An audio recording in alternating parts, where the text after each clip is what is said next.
kita dan mata kita. Tapi beda lagi kalau cuman deketin kita karena nafsu. Nah, dia cenderung akan melihat bagian tubuh kita yang lain kayak gitu, terutama di bagian dada ya. Lo bagian dadamu, susumu lo susumu.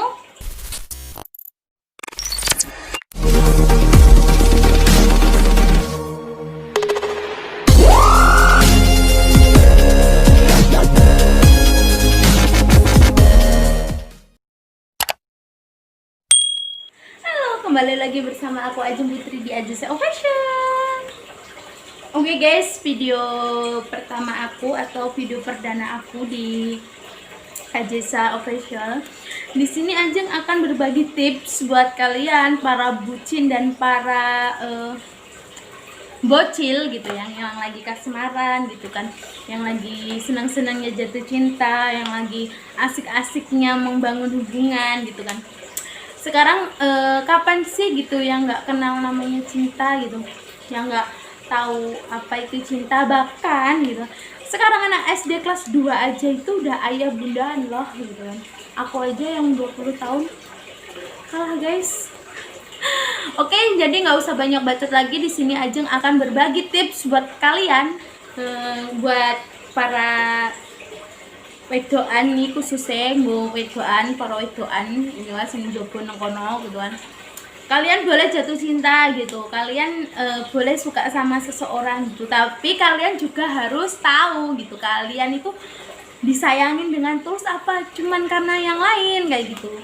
Nah, aku udah bilang kan, kita tuh sebagai cewek itu, dewe ini sebagai wedoan itu nggak boleh goblok karena cinta. Cinta boleh tapi goblok jangan kayak gitu. Ada kalimat mengatakan cinta karena nafsu itu munafik mbak. Ya bener, tapi itu untuk para suami istri, bukan buat kalian yang lagi pacaran, yang lagi kesannya tuh kalau orang Jawa itu cewekan, bukan. Tapi kalimat itu tuh ditunjukkan sebenarnya buat pasangan suami istri gitu. Kenapa? Lah kalau dia tuh udah nikah, kalau nggak dinafsu lah gimana dia mau dapat keturunan kayak gitu lah. Terus kalian yang lagi cewekan cuman pacaran doang kayak gitu, terus kalian mau kayak gitu. Nah, nanti ketika kalian hamil, si cowokmu nggak mau tanggung jawab, terus kalian nangis-nangis, depresi gitu kan, stres, akhirnya gantung diri gitu kan. Nggak elit banget kayak gitu, mati karena hamil duluan kayak gitu, nggak elit ya. Jadi buat cewek itu kita juga harus smart gitu, maksudnya itu kita tuh smartnya gimana, kita harus milih-milih cowok itu tuh bener sayang nggak sih sama kita kayak gitu. Nah langsung aja nih, nggak usah banyak omong karena saya tahu kalian ngeliat muka saya tuh enak gitu sama. Jadi langsung aja, ini dia perbedaan antara cinta dan nafsu, yaitu versi Ajeng. Yang pertama itu dari dia menatap kita ya. Perbedaan yang pertama itu dari dia menatap kita. Maksudnya gimana mbak dari dia menatap kita? Jadi kalau cowok itu benar-benar suka sama kita, benar-benar cinta sama kita, dia itu akan cenderung melihat muka kita dan mata kita gitu. Ketika kita berjalan berdua, ngobrol, tuh dia cenderung melihat muka kita dan mata kita. Tapi beda lagi kalau cuman deketin kita karena nafsu. Nah, dia cenderung akan melihat bagian tubuh kita yang lain kayak gitu, terutama di bagian dada ya. Lo bagian dadamu, susumu lo susumu. Jadi buat para cewek-cewek itu yang punya dada gede itu jangan bangga gitu, nanti kalian bisa jadi target selanjutnya gitu. Tapi buat yang tepos juga ya jangan langsung alhamdulillah aku lolos gitu, enggak juga, karena sekarang tuh cowok modus itu enggak memandang dia mau tepos mau gede itu enggak, pokoknya selagi ada oke, masuk gitu. Jadi di situ kita juga harus smart gitu. Nah yang pertama itu cara memandang. Lanjut, yaitu cara dia menyentuh kita. Nah cara menyentuhnya itu gimana mbak? Maksudnya apa? Ya otak sekalian tuh jangan traveling dulu, cara menyentuhnya itu berbeda. Nah kalau dia itu benar-benar sayang sama kita, benar-benar cinta sama kita, dia itu akan menyentuh dengan kita, itu megang tangan kita itu dengan kasih sayang kayak gitu, lembut, penuh kasih sayang. Tapi beda lagi kalau dengan yang nafsu, dia itu terkesan tuh memaksa gitu, apa-apa tuh memaksa kita kayak gitu, kasar, enaknya ngomong tuh kasar kayak gitu. Nah, itu perbedaannya yang kedua. Nah, lanjut yang ketiga. Nah, buat yang ketiga yaitu mengenalkan kita ke orang terdekat. Maksudnya gimana, Mbak? Nah, buat yang orang yang cinta dengan kita, yang tulus, sayang sama kita dengan tulus, dia akan memperkenalkan kita itu ke temennya, ke saudaranya, ke keluarganya gitu. Oh, ini dia loh yang aku kenalin dulu ke kalian. Nah, ini dia orangnya ada di sebelahku nih, aku pengen serius sama dia gitu. Dia akan memperkenalkan kita gitu dengan suka hati, suka rela gitu. Tapi berbeda lagi kalau dengan nafsu, dia cenderung akan merahasiakan hubungan kalian gitu. Jadi cukup kalian aja yang tahu, orang lain tuh enggak gitu.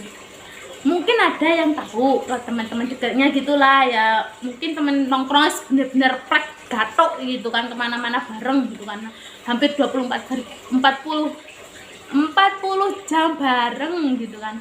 Nah, itu mungkin tahu, tapi kalau sama yang lain enggak. Nah, itu dia perbedaannya. Lanjut yang keempat. Oke, lanjut yang keempat yaitu tipe obrolan, guys. Maksudnya tipe obrolan itu gimana, Mbak? Jadi buat yang serius atau menjalin hubungan dengan kita itu benar-benar tulus gitu, dia akan membicarakan ke jenjang yang serius. Maksudnya ke kayak selanjutnya kita hubungan kita tuh mau dibawa kemana, apa mau ke pernikahan atau cuma mau main-main, apa mau gimana kayak gitu. Itu obrolan orang-orang yang serius kayak gitu, dia tuh berani ngasih pertanyaan buat kita gitu. Tapi beda lagi kalau sama yang deketin kita karena nafsu. Nah, tipe obrolannya dia itu tuh menjerumus ke dewasa gitu, ke obrolan dewasa gitu. Kayak kamu sama mantan kamu itu dulu ngapain aja sih gitu, pernah ciuman nggak, pernah ini enggak apa enggak kayak gitu. Pokoknya menjerumus ke hal dewasa gitu. Nah, jadi buat kalian para wedoan gitu, aku udah sering ngomong gitu ya, pokoknya tuh jangan goblok gitu, kalian tuh cantik gitu, jangan insecure gitu. Aku kayak gini, Mbak, yang mau nerima cuma deetok gitu. Lah kalau dia tuh nggak serius, terus kalian mau gimana? Mau nyerahin diri gitu? Enggak, jangan gitu. Jadilah wanita itu mahal, jangan jadi wedokan murahan gitu. Nah, lanjut ya yang kelima yaitu penampilan. Nah, penampilan itu apa sih, Mbak gitu kan? Nah, penampilan itu tuh juga termasuk, guys, menurut aku. Nah, buat yang sayang, buat yang cinta tulus itu, dia tuh mau nerima penampilanmu itu apa adanya gitu. Jadi kamu tuh cuma mau pakai daster, pakai baju tidur, cuman pakai celana jeans, koloran tok ibaratnya ngomong, dia tuh tetap nerima kamu gitu. Wes iya aja gitu, nggak ada kata ih kok kamu penampilannya kayak gitu sih, ih ganti sih gitu. Nggak ada itu, dia tuh nerima kamu tuh apa adanya. Tapi berbeda lagi sama yang nafsu, karena buat yang nafsu itu tuh penampilan itu terutama gitu. Kamu harus kelihatan cantik, kamu harus kelihatan seksi, kamu tuh harus terlihat menarik di mata dia gitu. Nah, itu perbedaan dari penampilannya. Nah, itu dia antara beberapa perbedaan cinta karena nafsu dan cinta yang tulus gitu. Jadi buat kalian para cewek yang udah aku sebutin itu perbedaannya, coba kalian cari itu ciri-cirinya itu tuh ada nggak sih dengan seseorang yang lagi deket sama kalian, yang lagi deketin kamu gitu, atau bahkan sekarang udah jadi pacarmu kayak gitu. Kalau masih ada kayak gitu, kalau ada, bukannya masih ada, kalau ada di antara perbedaan itu di dirinya cowokmu itu, kalau kamu masih mau mempertahankan itu ya hakmu gitu. Karena aku udah mengasih solusi gitu, udah mengasih tips gitu, mana yang tulus dan mana yang nggak tulus kayak gitu. Itu kembali lagi ke kalian ya. Oke, jadi buat kalian yang belum subscribe, silahkan subscribe, jangan lupa nyalakan loncengnya agar nanti ketika aku ngupload video-video terbaru, tips-tips terbaru, kalian ada notifikasinya. Jangan lupa bagikan ke grup keluarga karena video ini tuh termasuk apa ya, informasi gitu ya, nggak terlalu babar sih gitu, informasi gitu. Dan pesennya aku buat kalian para cewek di luar sana, ojo goblok mergo cinta oleh tapi ojo goblok. Jadi cewek doki harus smart kayak gitu, harus bisa membedakan mana yang tulus dan mana yang buat mainan gitu. Oke guys, cukup sekian video dari aku, bye bye. Jangan lupa subscribe ya, pokoknya harus subscribe karena subscribe itu gratis guys.